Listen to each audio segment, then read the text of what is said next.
Good morning, everyone. Welcome back to another episode of Lessons Learned, the dumbest thing I've ever done with money. My name is Suzanne, and I'm the head coach of G.R.A.C.E Financial Coaching. And I'm super excited to welcome Rocky Lalvani today. He is the profit answer man. That is a big statement.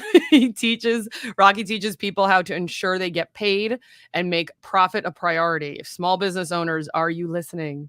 Rocky is a certified profit first professional, and he helps his clients implement Mike Michalowicz's profit first system.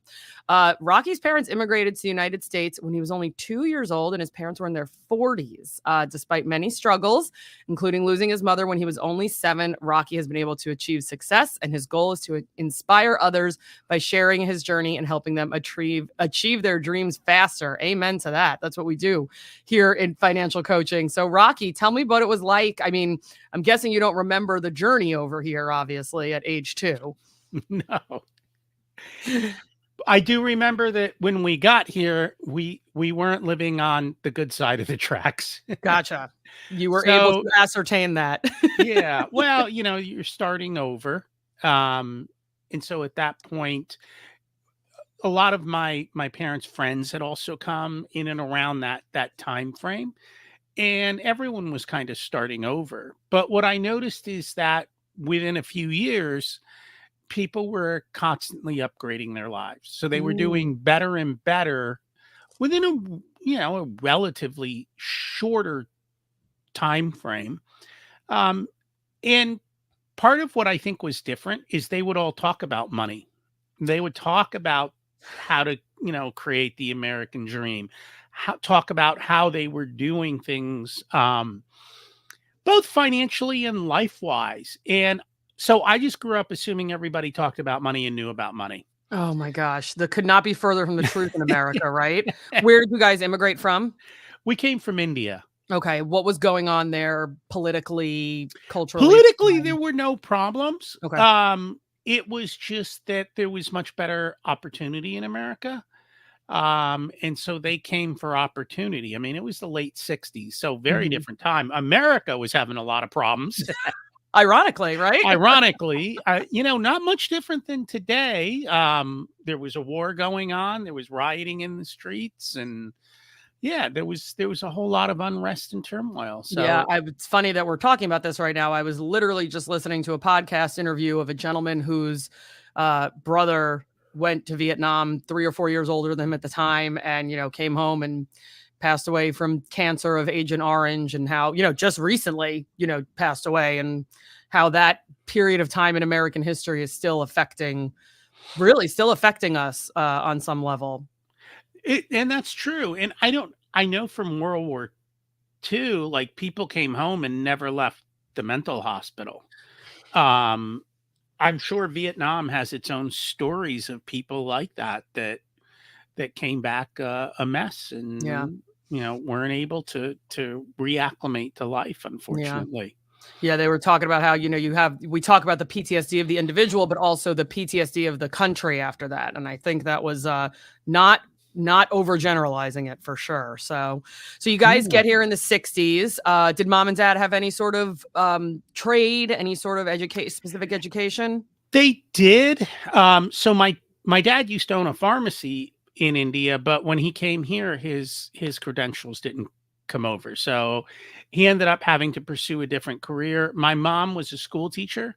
Oh. So she became a school teacher here in a private school. So she was able to at least continue within her trade. Gotcha.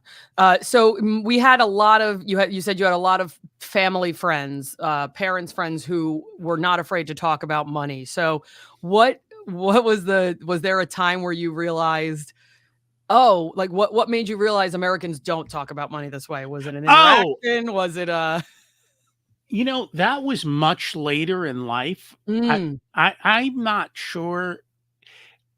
Probably into my 40s. Because see, I would always look, I knew as a young kid, I wanted to be wealthy. So I always hustled, made money, saved money, built wealth.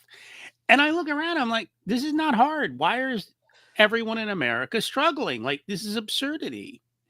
And I didn't understand why. And then probably it's probably not even been that long ago, maybe about 15 years ago, I started to realize about money mindsets and money psychology, and that people have all these issues with money. And then I really started delving deep into the psychology of money, and that's where I started to realize, oh, wait a minute. And then I looked at my own life. I have a bachelor of science in economics and an MBA. They didn't teach me how to build wealth. Right? My wife's a CPA. She doesn't know how to build wealth, right? Right. They don't teach these things in school. And they don't teach the behaviors that kind of go along with it. And the reality is it's not difficult. Mhm. Um, but if you don't understand and you don't follow through and you don't do it, and the reality is, I think everybody is gunning for your money, right? TV commercials, your phone, Mm. right? Social Even media is brutal right now. Yeah. think about even where you work. Oh, you should buy a new car. Why are Oh, they telling you to buy a new car? They're telling you to buy a new car so that you're stuck working there, right? And, and so everybody and then, the car guy, of course, he's happy to sell you a car, sure. and then you see the neighbor gets a new car, so now you got to keep up with the Joneses. It's so funny. I don't think I ever had that at work, but I've had it in my social, circle where we literally 60 days ago bought a new car to us and we paid cash. And the first question out of somebody's mouth was, "Why didn't you get something newer?" Uh, It's a 2019. This is a 5-year-old car. This is not old. But that was the first question out of somebody's mouth. But so part of it is, if they want a new car, they need you to have a new car so they can justify a new car. Yeah, there you go. I didn't even Yeah, think of it that way. I was like, "Why are you spending my money?" But yeah, it would give them yeah, a justification to say, "Oh, that person who's in my income bracket and in my social circle just bought a yeah. new car, so now I can buy a new car." That's a great point. And even at work, if everyone at work is driving whatever, you kind of almost feel enticed to drive whatever there. Otherwise, they're all looking at you like, what's wrong with you? Yeah. Yeah. I say this on I feel like I've started to say this on every one of my shows, which is not good because this is weekly.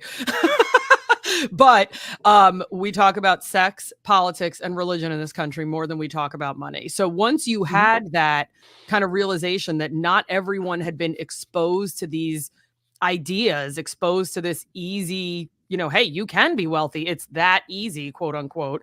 What did you go about doing to try to rectify that? So then I attempted to start a financial coaching business. Mhm. I'm like, I can teach you how to be a millionaire. Warren Buffett said it best. He goes, nobody wants to get rich slowly. See, if I told them I could make them rich this weekend, they'd give me 10 grand. Yeah. If I told them I can make you rich in 10 years, they're like, we don't want to listen to you. And yet that's how people get wealthy. Mhm. Other than those who win the lottery and then go broke inside of a couple of years, Right. the reality is you have to change your behaviors and your habits and everything else to be able to do that. It's that's one of the hardest things to explain when I'm bringing on a new client. And I literally just had this conversation yesterday with a new client who is starting next week. I said, we're gonna she had everything was cognitively there. So she knew like this is what I need to be doing. This is what I should be doing. I should not be doing this. I should be doing that. And so I said, you have the cognitive part down. We need to get the motivation. We need to get the accountability part down. And that takes time, right? That takes a lot of time. In her situation, I think she's so motivated, she'll probably kill it in about 6 months. Most of my clients I work with for a minimum of 1 year, Mm. a minimum. And I can tell when I say to people, "Hey, the best way to work with me is to commit for 1 year." The people who aren't going to commit, all of a sudden, like you said, they stop listening. They're like, yeah, no, I'm not gonna do it. But the ones who want that change, who want those behavioral changes you mentioned, those are the ones who will commit to the full year and probably won't even blink an eye doing it. Yeah, and it does take time. And you know, and that's kind of what brought me to the pivot. And the pivot was to work with business owners because I had a major aha with business owners. I just assumed if you were a business owner, you understood the business of business. It turns out they don't. They're Yeah. people just like the other people, and they don't know how to, you know, they've got this crazy idea. It's a business expense or it's a tax deduction. Mhm. Hello, you actually need to keep some of that money. So this is where the Profit First comes in. How did you find out about Mike Michalowicz, Profit First? As I was, trying to look at doing this coaching business and finding my place in it, um, I think somebody introduced me to the book, and I'm like, you got to be kidding me. Business owners don't look at their numbers. And so that was like, wait a minute. They're willing to pay and they need because they can't keep going the way they're going. So that created a pivot that actually worked better for my skill sets, and got me motivated people who are willing to do something. Yeah, Profit First is a great. It's one of the top 5 books that personal financial coaches read. Forget about business financial Well, coaches. Everybody reads it. It's always a topic. I could log onto Facebook right now and find 3 posts on my coaching feed about Profit First. So it's very popular, but just like with personal financial coaching, you don't do it. it's simple. But if it was easy to implement, everybody would be doing it in 5 seconds, but you need the assistance a lot of times. Well, it is easy to implement. You can read the book and do it. People just won't do it. Yeah. Or they need accountability, or they hit a hurdle. It still comes back to behavior. Now, the other thing is Profit First is just step one. And that's what a lot of business owners don't realize, that, hey, that at least gets you going in the right direction. Then we've got to do everything else that actually, play with the levers to be able to do that. And even personal finance, same thing. How many people in personal finance say you should learn how to improve your skills so you can make more money at work? Right. Go. You have a bachelor's degree in business, go get your MBA. Well, if that is what's needed, or raise your hand and say, hey, I'm willing to try that project. I'm willing to lead. Sometimes it's just certifications. Sometimes it's just stepping up Yeah. and handling problems. Every industry is different. You got to figure out what works for you. But one of the best ways to build wealth is increase your income, Mhm. or start a side business, create a side hustle. There's a million ways to do things. You got to figure out the one that works for you. Yeah.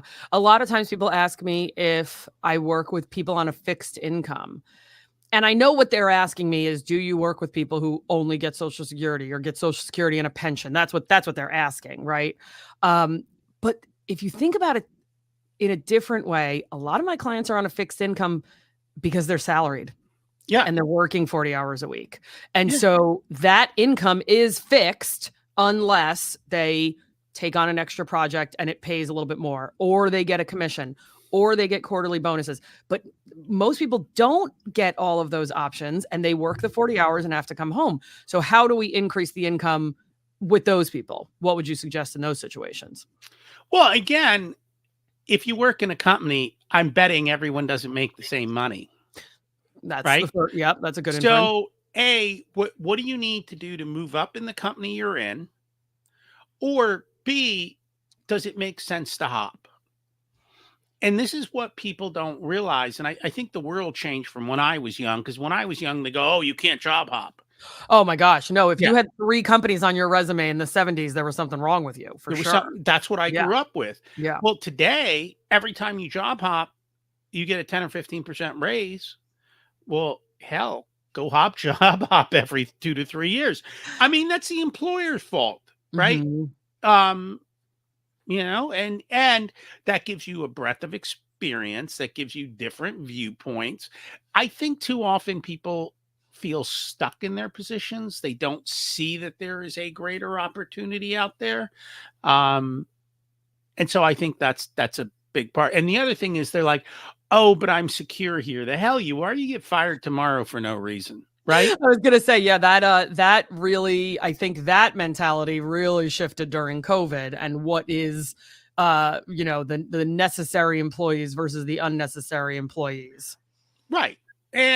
But even, companies are constantly, even large companies go out of business, go Oh yeah, bankrupt, have cutbacks. Well, and right now, all of tech is cutting back, right?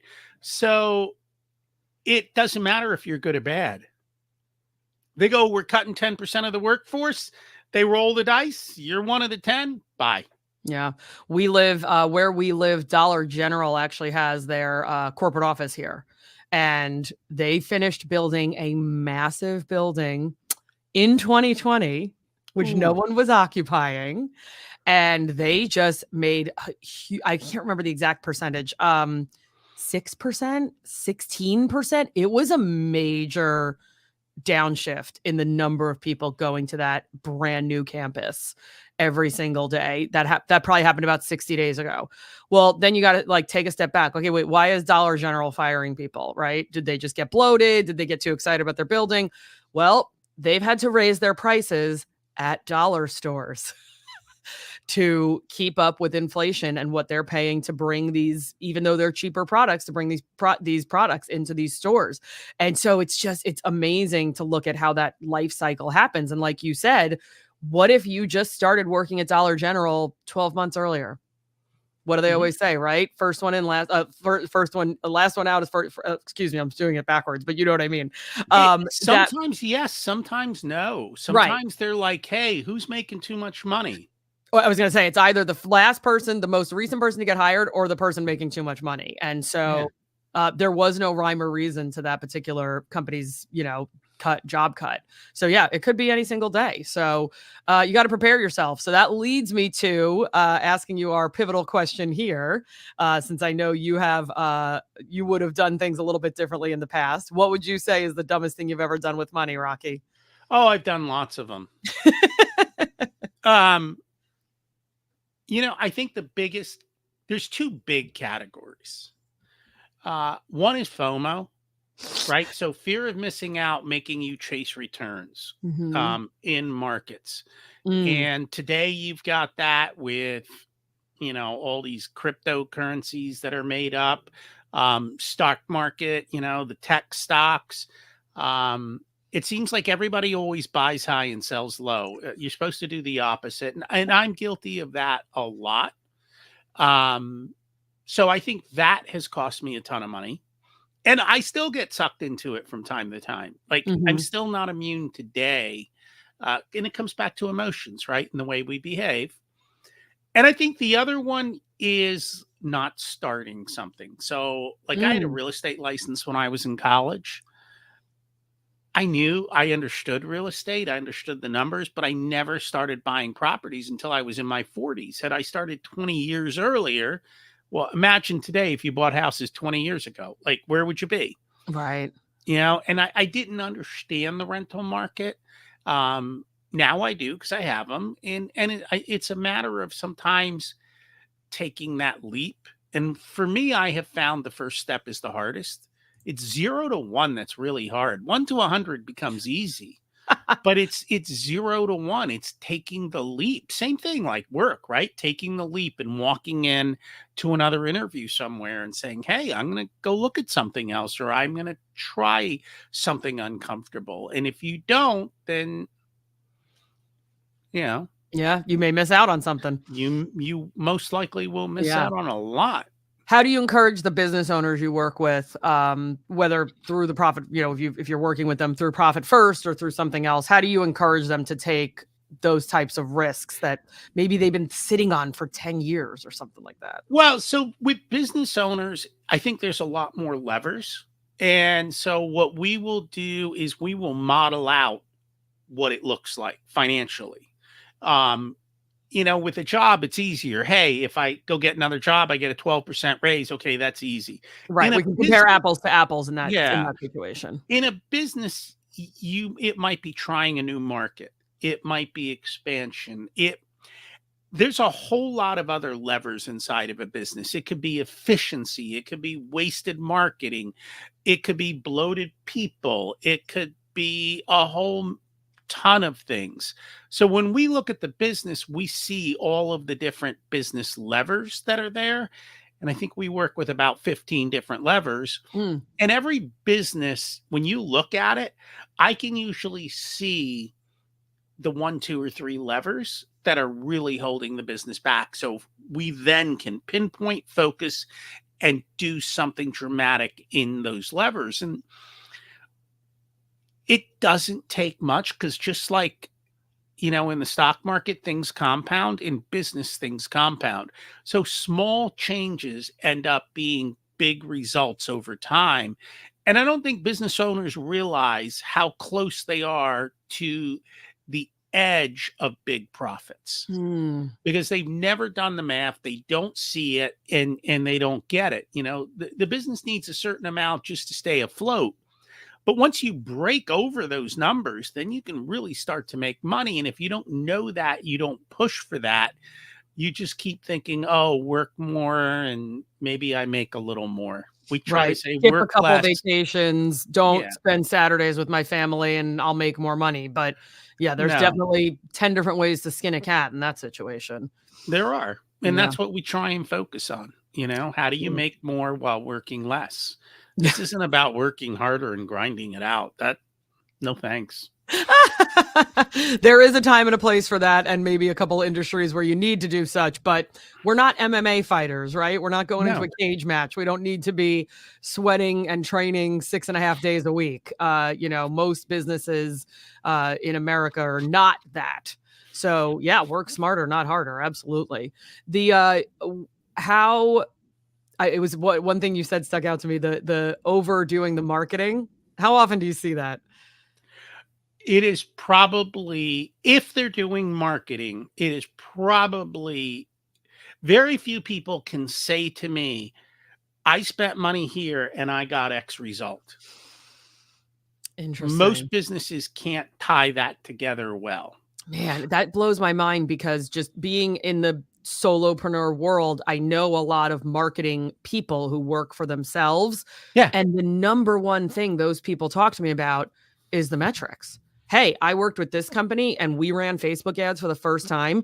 And here's exactly who clicked on these links. Here's who purchased. Here's who clicked all the way through. Here's who stopped. So it's interesting to me that some business owners wouldn't be asking their marketing departments for that information. Well, so in that case, they do have, they, in that case, the people you're talking to have good metrics. Hmm. A lot of times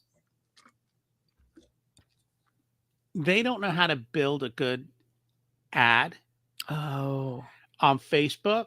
So everyone's kind of hiding,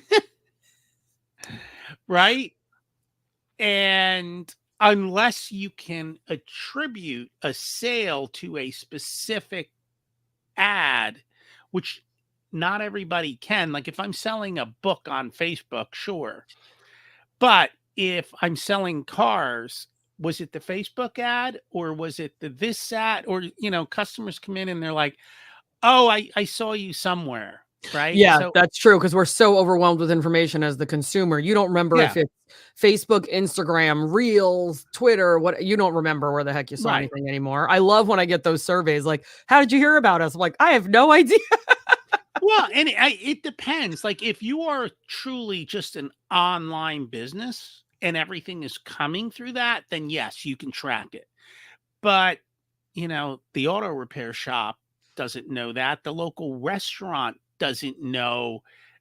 Like a local restaurant, even if they did Facebook advertising, how do they know that that client that walked in for dinner tonight came from that Facebook ad? Right. They have no idea. Yeah, So unless I your think waitresses are trained to ask every single person, and even then, how are we gonna, nobody effectively remembers. quantify that? Right. Yeah. And so I think that's kind of the issue. E-com business, yes.